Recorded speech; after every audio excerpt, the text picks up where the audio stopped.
sinabi, pero baka may nakita sina Direk Mark or yung mga buo ng Encantadia na meron kami pareho ni Diana Zubiri.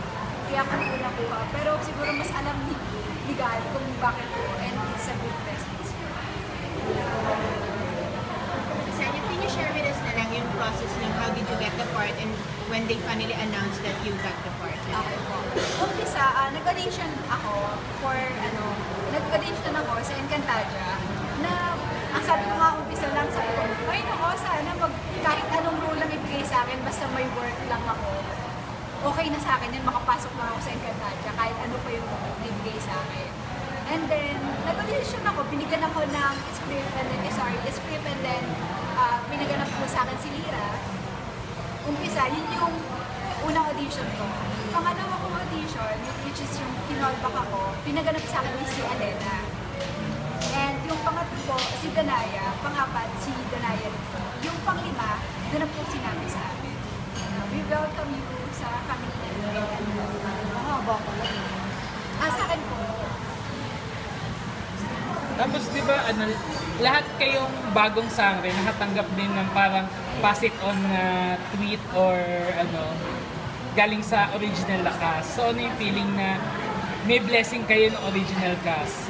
So ako, nakaka-overwhelmed talaga na biglang nag-tweet sa akin si Diana Zubiri na sasabihin niya na Encantadia, The Loops, Danaya. So parang na-feel ko na parang ang sarap lang sa feeling na winelcome niya ako bilang bagong Danaya. So tanggap niya. So ang sarap. Pero hindi mo pa siya nakikita personally Hindi since... ba? Gusto ko pwede ba? Tapos, in terms of, kasi ang Encantadia napakalalim din ng history, may culture, may language pa nga.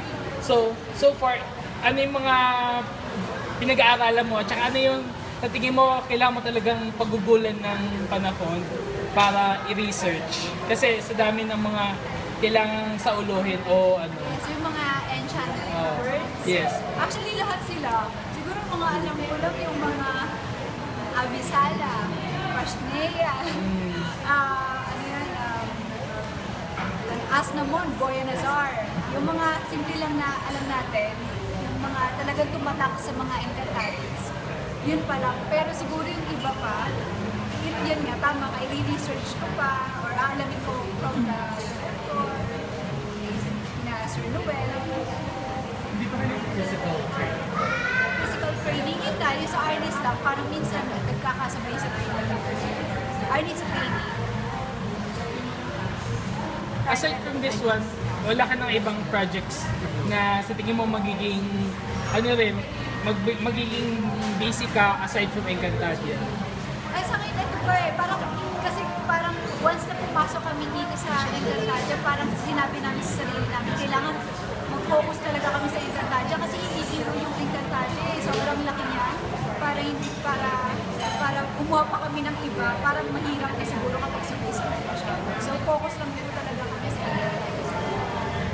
Tanya, marami ka naman nagtatanong kung kailangan mo ba sino si Tanya? Ano yung sasagot mo doon sa mga nagtatanong? Sino si Tanya? Sino si Sanya? Nagsimula po ako kay Kuya Joe sa Walang Tulog with the Master Showman. Siya po yung nagbukas ng pinto sa akin sa show business. At after po nun, pinakilala rin po siya sa GMA Artist Center para mag-audition po ako. Thank God po na nung nag-audition ako, pinala naman po magpasok.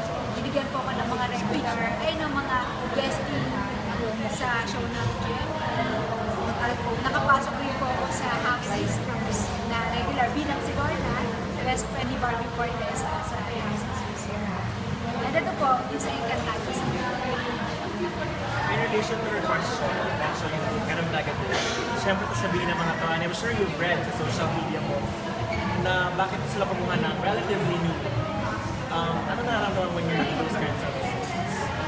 Ako, parang hindi ko naman siya iniisip na negative. Kasi